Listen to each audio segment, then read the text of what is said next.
Olá pessoal, meu nome é Heraldo. O objeto do nosso estudo é sobre os gases.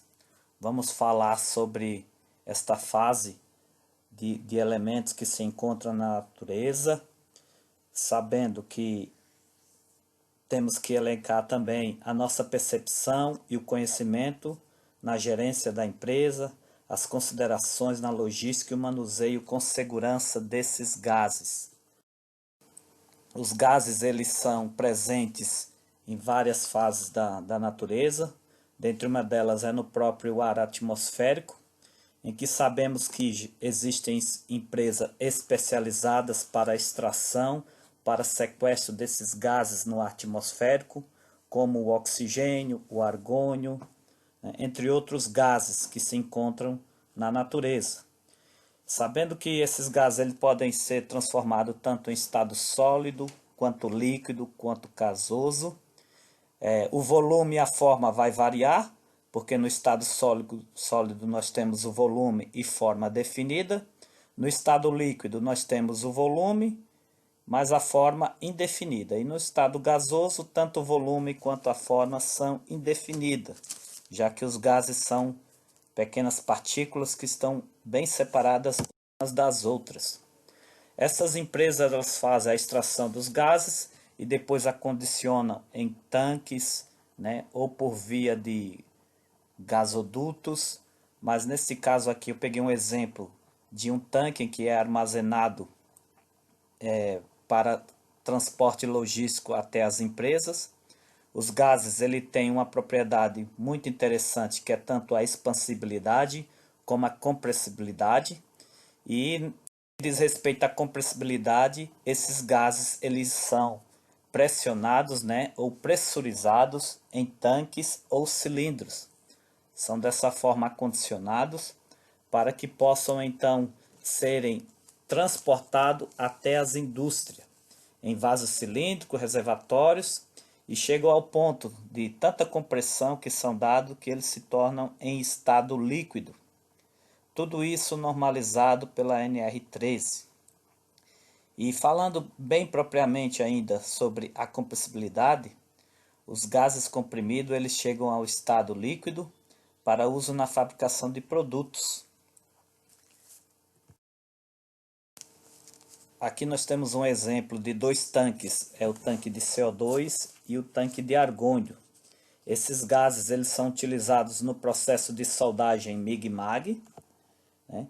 O argônio nós temos um gás nobre, estável, inerte, né? Um gás que está presente na natureza, tem a sua última camada completa com 8 elétrons, ou seja, é um gás estável.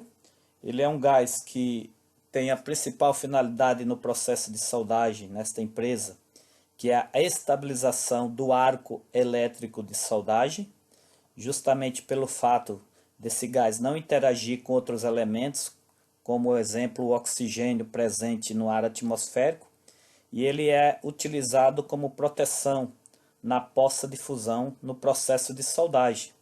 Esse gás ele é também adicionado uma quantidade de CO2, outro gás também presente, em que temos o átomo de carbono e oxigênio.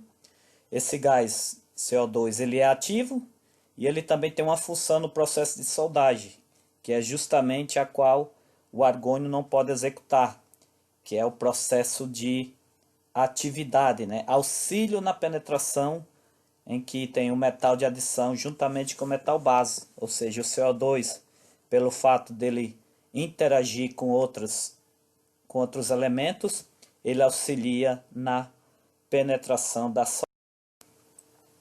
A transferência desses vasos de pressão em que estão condicionados os gases, ele passa pela uma canalização e chegam a essa peça chamada serpentina, em que na serpentina ele sai do estado líquido e ele circula e ocorre a transferência de calor, né? Nós sabemos que os gases eles estão em estado bem negativo e quando ele chega e entra em contato com a temperatura ambiente ocorre essa transferência, então passa-se do estado líquido para o estado gasoso, fazendo essa troca de calor, né? Saindo então desse estado, ele entra em um pulmão reservatório, em que neste pulmão será feita a mistura propriamente dita do gás CO2 juntamente com o gás argônio. Temos ali um controlador, né, aquela caixa à esquerda, que controla a mistura desses dois gases, né, que é uma porcentagem 88% argônio, 12% CO2, conforme é a necessidade nesta empresa. Em seguida passa pelas tubulações, então até chega à unidade fabril e é distribuído entre o setor de soldagem. Nós temos também nesta empresa o gás GLP. Esse gás GLP ele é utilizado para abastecimento das empilhadeiras, né, que se encontram na fábrica. Esse gás ele é armazenado ali na fase 1, um reservatório com a quantidade específica necessária para a unidade. Em seguida, desse vaso de pressão passa para um outro vaso intermediário, que é a fase 2, em que nesta fase ocorre um controle da temperatura, da transferência também de calor, transformando esse gás líquido para o estado gasoso. Em seguida entra num reservatório de fase já vapor. Esse reservatório ele é para abastecer o box das empilhadeiras. E neste box é feito o abastecimento destas empilhadeiras. Nós sabemos que o gás GLP ele é um gás altamente inflamável e ele é um gás que pode também causar irritação na pele. Então toda essa fase, todos esses gases, ele passa pelo controle, né? Todas as áreas devem estar seguras, né? Deve ser por acesso a pessoas altamente capacitadas e treinadas para operação, inspeção e manutenção, bem como manuseio e segurança. Ou seja, as pessoas que trabalham nesta área, elas são especificamente treinadas, elas também são diferenciadas na questão da periculosidade, por ser uma área de alta periculosidade para se trabalhar, e a todo o controle, né?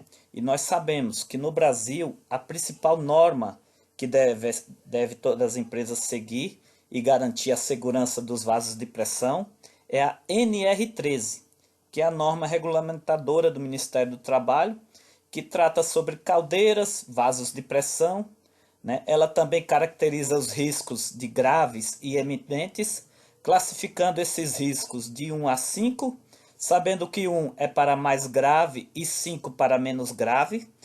Essa norma também ela controla a falta de válvula de segurança, que não pode acontecer nesses vasos de pressão, bem como os instrumentos que indiquem a pressão, ou seja, o manômetro funcionando adequadamente, bem calibrado. Essas áreas devem ser bem ventiladas, iluminadas, com saídas desobstruídas, tudo isso regindo o processo, ou seja, a NR13 rege toda essa segurança, né? Também deve haver pressostatos, né? Ou seja, equipamentos de segurança, porque apesar de muitas indústrias automatizar o sistema, né?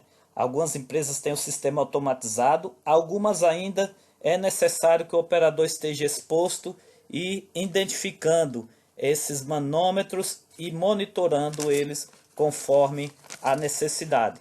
Então a NR13 ela vai falar sobre isso, né, que deve seguir esses cuidados, orientações, dentre outros, né, e também seguir os procedimentos corretos, sempre estar verificando as atualizações, trabalhar nas condições de projeto e sempre sendo revisionado os procedimentos e operações para cada uma dessas situações, seja nos vasos de pressão, como nas caldeiras, bem como nas válvulas, bem como nos pressostatos, nas válvulas de segurança e todos os sistemas necessários para segurança. Então, áreas específicas somente por pessoas autorizadas, né? Essas áreas são perigosas por motivos de inflamabilidade, e tudo isso deve ser controlado e regido pela NR13.